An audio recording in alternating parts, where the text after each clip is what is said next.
This episode is sponsored by Surfshark.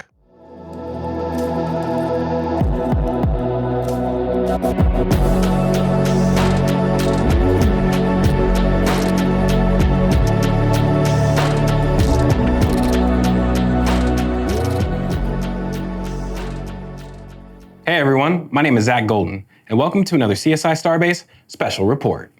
This will be a shorter episode compared to our typical deep dive investigations, but I wanted to give you all an update about a few important activities going on at Starbase over the past week. SpaceX has officially kicked off the preliminary stages of commissioning the new Super Heavy Booster Bidet system, which they have been working to install at a mind-blowing speed over the last 3 months. I would say it's record-breaking, but there's really nothing else to compare it to.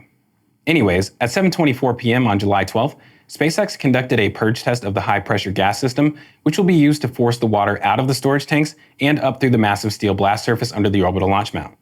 Let's take a listen to this footage from LabPadre's Nerdle camera.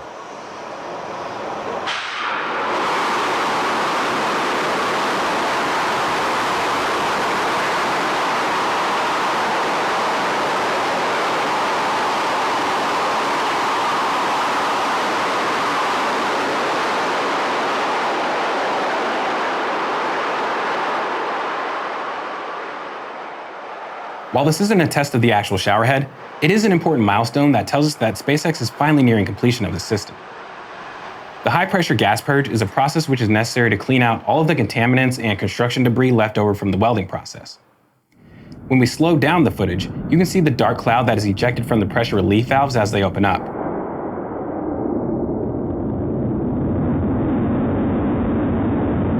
These pressure relief valves are attached to the gas discharge manifolds, which are located on top of the two groups of water tanks. There are valves positioned on either side of the manifold, which have T-fittings on the end to disrupt the violent flow of gas and split it into two directions. This is slightly different for the pair of larger water tanks. Here, each tank has its own relief valve, and there is also another one located where the pipework for the third tank will eventually be installed. We can verify that both groups of tanks were purged simultaneously by looking at it from LabPadre's Rover 2 camera. Here you can see pretty clearly that it's venting from all 5 locations.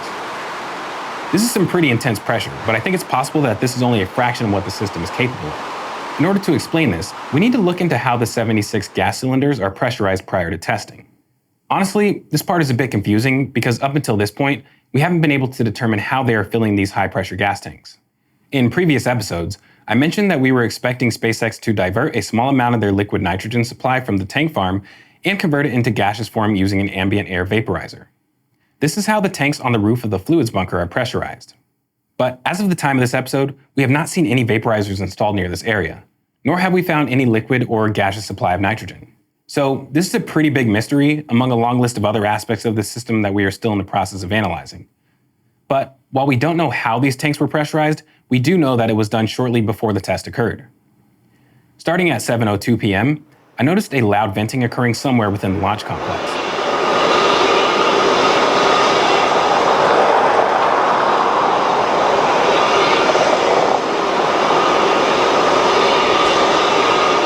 I was unable to find the source of this venting, however it stopped almost exactly 20 minutes after it began.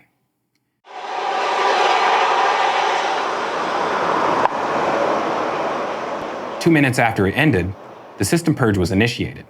I think it's safe to say that the sound we were hearing was related to the charging of these high-pressure gas tanks.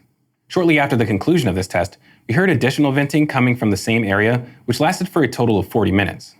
This is twice as long as the first event, which may suggest that the tanks were not fully pressurized during the initial purge test. We are still in the process of conducting our deep dive investigation, where we will fully explain how this system works. I recommend subscribing to the channel if you haven't already, and activating the alert icon so you don't miss that episode when it comes out. As always, we are going to be as thorough as possible with this explanation, so I can't really predict when it will be completed. In the meantime, I'm sure a lot of you are wondering when we can expect to see the first real test of the SHBB. Well, as of the time of this episode, SpaceX has already installed all of the water-cooled steel plates under the orbital launch mount and have also lifted all of the large water pipes and manifolds into place as well. At the rate SpaceX is moving, I believe that all of the welding will be finished sometime within the next week or so. And there is a possibility that by the time you're seeing this, that it has already been completed. Once we see the initial test of the system, it will reveal a lot of new information and will also eliminate a lot of the guesswork that we would be doing otherwise. Speaking of revealing information, are you tired of feeling like someone is standing over your shoulder monitoring all of your online activities? It's no secret that our digital lives are constantly under surveillance, and with all the personalized ads that you see on a daily basis while browsing, it can feel like your privacy is virtually non-existent. Thankfully, with the help of Surfshark, who is the sponsor of today's episode, we have the perfect solution for you. Surfshark is an easy-to-use VPN service that will keep your important personal data safe from prying eyes by shielding all of your online activities. With the click of a button, you can encrypt your internet connection, making it impossible for hackers, ISPs, or even three-letter agencies from spying on you. This is extremely useful, especially if you're someone who regularly uses public Wi-Fi networks in coffee shops, hotels, or at the airport. And if your data happens to become compromised by some other means, Surfshark Alert will notify you so you can quickly take action and minimize the potential damage. And it doesn't end there. Surfshark VPN enables you to virtually travel the world and gain access to content that would otherwise be unavailable in your area.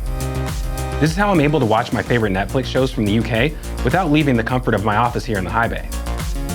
Surfshark has more than 3,200 servers in 100 countries, so anywhere you go you can find a server that fits your needs.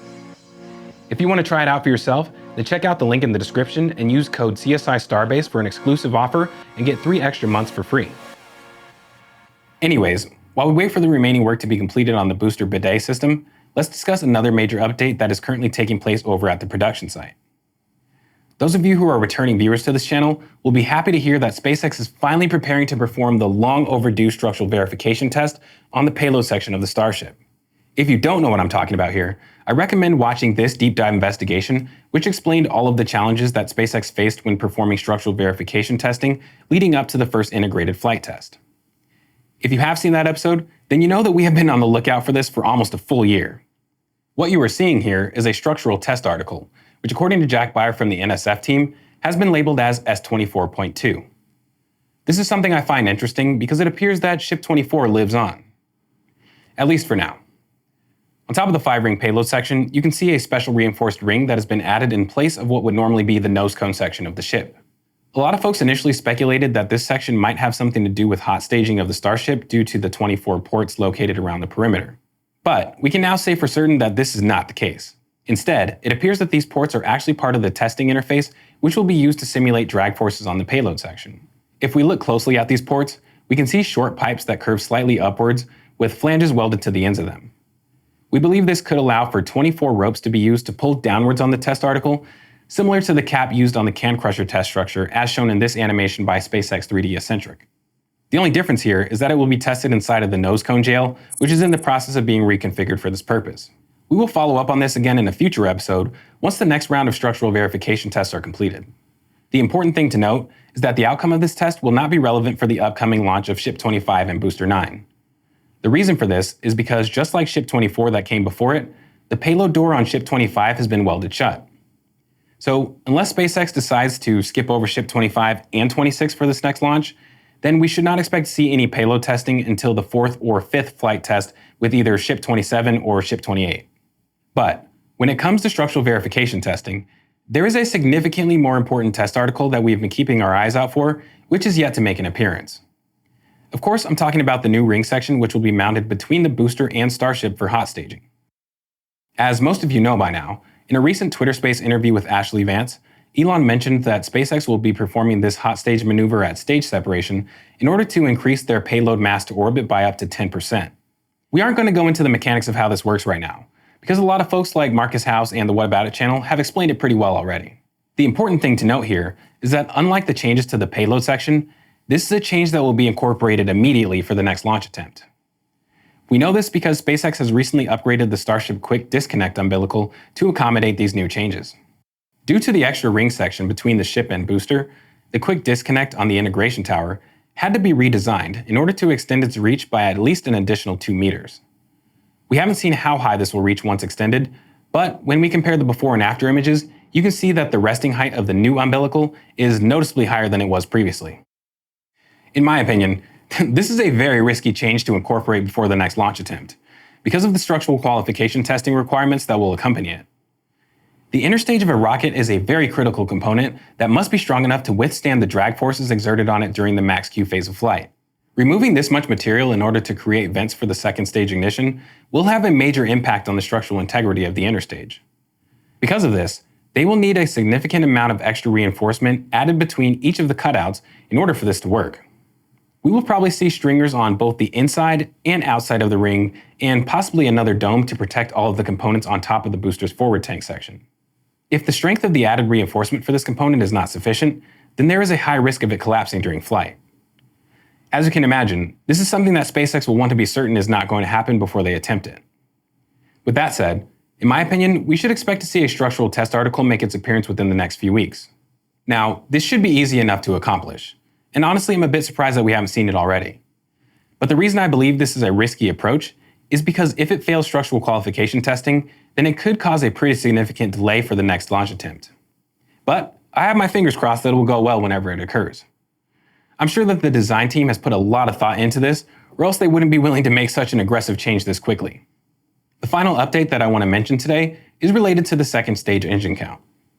As you all know, the Starship second stage currently has 3 sea-level gimbaling engines and 3 vacuum-optimized engines mounted in fixed positions. We have known for a long time that SpaceX has plans of eventually adding 3 additional RVAC engines on the Starship, but it has been a very long time since we've heard any mention of it. On July 9th, Elon posted this tweet saying 3 more engines for the meaning of life. This is a reference to the Hitchhiker's Guide to the Galaxy, in which 42 is the answer to the question, what is the meaning of life? Adding 3 additional RVAC engines to the second stage vehicle will bring the total engine count up to 42. I've been really excited for this change for a long time, because it will be a pretty major upgrade for the Starship. In fact, this shirt from RGV Aerial Photography was one of the first Starship-related items I ever purchased. I tweeted out an image of this shirt shortly after Elon's announcement, and in response, he mentioned that the inner engine gimbal angle is limited in some directions due to the fact that it has the potential to collide with the RVAC engine bells. Elon mentioned that this shouldn't be an issue, but it will be interesting to see how they design around this constraint. Some folks on Twitter have suggested rotating the center gimbaling engines by a few degrees in order to increase their range of motion. But, in my opinion, I believe SpaceX will want to maintain the symmetry along the center line of the ship. With that said, a possible solution could be to arrange the RVAC engines in groups of 2, as shown in this depiction from the Redstone Hive on Twitter. The big question here is, when can we expect to see this implemented on the Starship? Well, one thing to consider is, SpaceX has already begun constructing aft sections for Starships all the way up to at least Ship 34, according to observations made by the Ring Watchers. With that said, assuming they haven't already begun incorporating this into any of the existing ships, we probably won't see any 9-engine Starships until late 2024 or even 2025, which I personally think is more likely. Anyways, it's been a while since we've done one of these special report episodes because I typically like to avoid the incremental updates and stick to the deep dive investigations. But if you would like to see more of these special reports like this in between the deep dive episodes, then let me know in the comments. For those of you who are returning viewers to the channel, we are excited to announce that we finally cracked the 50,000 subscriber mark after the last episode. In celebration, we have officially launched our CSI Starbase merchandise store. A lot of you have been asking where you can get one of these CSI Starbase hats, so I'm happy to say that the wait is finally over. We have a few other items in there as well, which I will probably show off in the next deep dive investigation. You can find the link to the store underneath our channel page, and I will be posting a link for a discount code for members of the channel and all of our monthly supporters on Patreon. Thank you for all of your contributions, because we seriously couldn't do this without you. Alright everyone, hope to see you all next time. For now, this is Stage Zero Zach, signing off.